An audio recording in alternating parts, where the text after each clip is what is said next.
చిన్న సినిమాలు చేస్తూ తనకంటూ ఒక ఇమేజ్ క్రియేట్ చేసుకున్న ఈ కుర్ర హీరో తాజాగా వచ్చిన పాన్ ఇండియా హిట్ తో ఒక్కసారిగా స్టార్ లీగ్ లోకి వెళ్ళిపోయాడు.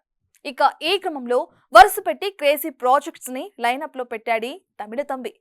అయితే ఇప్పుడు ఈయనకి ధీటుగా విలన్ పాత్రలో ఏకంగా తమిళ స్టార్ హీరో జయం రవి నటిస్తున్నాడన్న వార్తలు కాలీవుడ్ లో హల్చల్ చేస్తున్నాయి.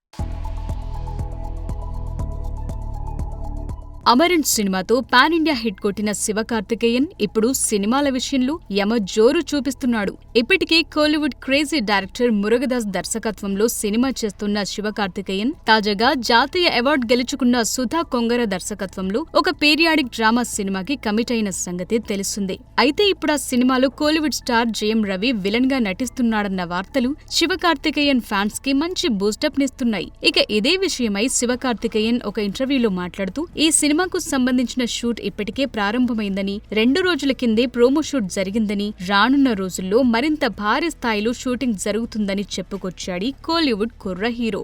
ఇంకా మాట్లాడుతూ కాలేజ్లో ఉన్నప్పుడే ఆయన సినిమాలు చూడటం ప్రారంభించానని, ఇప్పుడు ఆయనతో కలిసి ఇలా నటించటం, ఒకరిపై ఒకరు ఫైట్స్ చేసుకునే సీక్వెన్స్ లో నటించటం చాలా ఉత్సాహంగా ఉంది అంటూ చెప్పుకొచ్చాడు. ఇక డైరెక్టర్ సుధా కొంగర గురించి మాట్లాడుతూ, సుధా మేడం చాలా ప్లాన్డ్ గా ఉంటారని, అందుకే ఏ ప్రశ్నలు అడగాల్సిన అవసరం ఉండదని, తనతో మళ్లీ షూటింగ్ ఎప్పుడుంటుందా అని ఎదురు చూస్తున్నానని తెలిపాడు. అలాగే ఇతర ప్రాజెక్టుల గురించి మాట్లాడుతూ, ఏఆర్ మురుగదాస్ తో చేస్తున్న సినిమా 90% పూర్తయిందని, మిగిలిన 10% సల్మాన్ ఖాన్ తో తీస్తున్న సికిందర్ పూర్తయిన తరువాత పూర్తి చేస్తామని తనదైన శైలిలో తెలిపాడు తమిళ స్టార్. చూడాలి మరి పీరియాడిక్ బ్యాక్ డ్రాప్ లో తెరకెక్కుతున్న ఈ సినిమా ఏ స్థాయి సంచలనం నమోదు చేస్తుందో. For more videos like this, subscribe big TV channel.